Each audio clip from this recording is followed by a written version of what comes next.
দ্বিতীয় বিপ্লবের দরকার হয় আমরা দ্বিতীয় বিপ্লব সংগঠিত করব। জুলাই আরেকবার হবে। হচ্ছে আওয়ামী লীগকে আমাদের বাংলাদেশে আর কোনো ধরনের চান্স নাই, লাউড এন্ড ক্লিয়ার। আওয়ামী লীগের পুনর্বাসনের যেই পায়তারা করবে তাকে আমরা বাংলা ছাড়া করব। সে যে কোনো দলের হোক, যে কোনো গোষ্ঠীর হোক, যে কোনো মানুষ হোক, আমরা তাদেরকে বাংলা ছাড়া করব। এখানে কোনো আপোষ নাই। আওয়ামী লীগ মিনস হচ্ছে আওয়ামী লীগকে আনতেই চান, ঠিক আছে। আমি কাকে আনবেন? অবশ্যই আপনি শেখ পরিবারকেই আনতে হবে, ঠিক আছে। শেখ পরিবার, আপনি অবশ্যই আপনার মা বাবাকে ছেড়ে দিবেন না, ঠিক আছে। তো শেখ পরিবারে যেই আসুক না কেন, সে চাইবে তার লেজুরবিহীন এই যে একটা রাজনীতিতে তারা রেখে গেছিল, তারা পরিবারতান্ত্রিক যে রাজনীতি রেখে গেছিল, ওই রাজনীতি অব্যাহত আবার বাংলাদেশে চলে আসবে।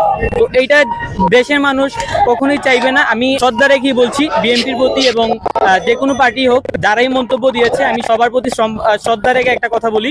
সর্বপ্রথম কথা হচ্ছে, আপনারা এই ধরনের রাজনীতি করেন না যে রাজনীতি হচ্ছে বাংলাদেশের মানুষকে মানে ক্ষতির দিকে নিয়ে যাবে। বাংলাদেশের মানুষকে মানে এত বছর, এই 16টা বছর 17টা বছর আপনারা নিজেরাও শাসন বা শোষিত হয়েছেন, আমরাও শাসিত হয়েছি। এখন আর আপনারা এই বাংলাদেশকে বিপদে ফেলায়েন না, ঠিক আছে। এখন সবচেয়ে বড় কথা, এখন আমাদের এক হইতে হবে। আর আমরা মনে করি ছাত্র জনতা এখন হচ্ছে এক, এবং হচ্ছে আমরা যদি দ্বিতীয় বিপ্লবের দরকার হয় আমরা দ্বিতীয় বিপ্লব সংগঠিত করব। জুলাই আরেকবার হবে।